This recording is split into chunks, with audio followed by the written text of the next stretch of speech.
عزیز طلبہ طالبات، امید ہے کہ آپ سب خیریت سے ہوں گے۔ تو جیسا کہ جہاں تک آپ کے سوالات کی جو ترتیب وہ مجھ تک پہنچتی، تو آج آپ کے سوالوں کی روشنی میں ہم بنیادی طور پر تنقیدی میدان میں مغالطہ موضوع، اس لفظ کے پس منظر اور اس کی تاریخی جو تنقید ہے اس پہ بات کریں گے اور جاننے کی کوشش کریں گے۔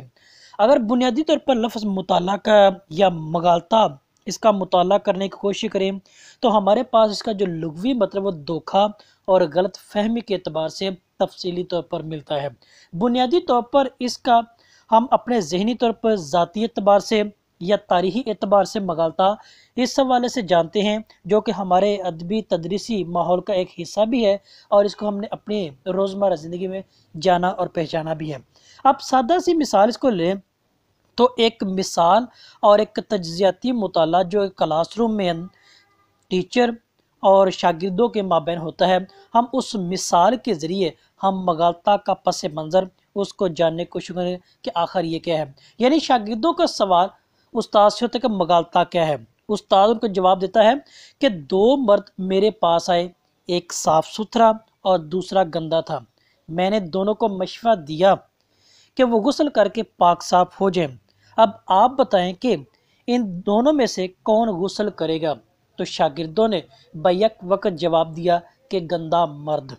استاد نے کہا کہ نہیں، بلکہ صاف آدمی غسل کرے گا کیونکہ اسے نہانے کی عادت ہے، جبکہ گندے کو صفائی کی قدر و قیمت کا معلوم نہیں ہے۔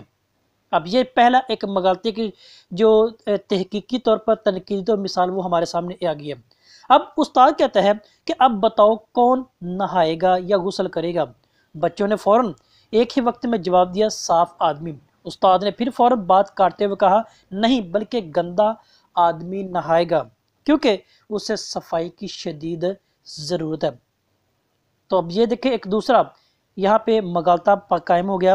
تو بس پھر سوال کرتا ہے استاد کہ اب بتاؤ کہ کون نہائے گا؟ تو سب نے کہا کہ گندا۔ استاد نے کہا نہیں، دونوں نہائیں گے کیونکہ صاف آدمی کو عادت ہے صاف رہنے کی، جبکہ گندے کو اس کی ضرورت ہے۔ اب یہاں پہ بھی دیکھ استاد کی اس دلیل نے ایک اور مغالطہ قائم کیا ہے یا پیدا کیا، جو کہ طلبہ و طالبات کی ذہنی کیفیت ہے، اس کی ذاتی رائے اور تاریخی رائے کی صورت میں ہمارے سامنے یہ دونوں چیزیں آتی ہیں۔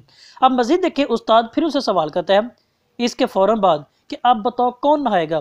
تو سب شاگرد پہیا کے وقت پھر کہتے ہیں کہ دونوں۔ تو استاد ان کو پھر کہتا ہے کہ اب بتاؤ کون نہائے گا؟ شاگرد کا کوئی بھی نہیں۔ شاگرد ہر بار الگ جواب ملنے کی ان سے معلوم دریافت کرنے لگے وجہ کہ وہ کیا ہے۔ ہر دفعہ استاد نے جو وجہ بتائی وہ بالکل درست ثابت ہوتی ہے۔ استاد نے فوراً جواب دیا کہ اسے ہی مغالطہ کہتے ہیں۔ بچوں، آج کل ہم یہ نہیں کہ حقیقت کیا ہے، بلکہ اہم یہ ہے کہ میڈیا کس طرح کس کو ثابت کر رہا ہے، ہم یہ چاہتے ہیں۔ آج اسی چکر میں ان مغالطوں نے کیا شدید جنم وہ لیا ہوا ہے۔ یعنی ہر بات میں دیکھیں، پہلے انہوں نے سوال کیا دو آدمیوں کی، ایک گندے کی اور ایک صاف کی، تو اس کی دلیل بھی ہمارے ذہن میں وہ قبولیت کے معنی میں آتی ہے۔ پھر دوسری دلیل آئی کہ صاف رہنے کی عادت اور اسے صاف رہنے کی عادت نہیں ہے، یہ بھی دلیل ہمارے ذہن میں۔ تو لہٰذا اس طرح جتنی بھی جو ہمارے پاس ذہنوں میں مغالطے کی صورت میں جو تحاریک ہے، سچویشن پیدا ہوتی ہیں، اس کو ہم ذاتی اور تاریخی مغالطے کے طور پر کہہ سکتے ہیں۔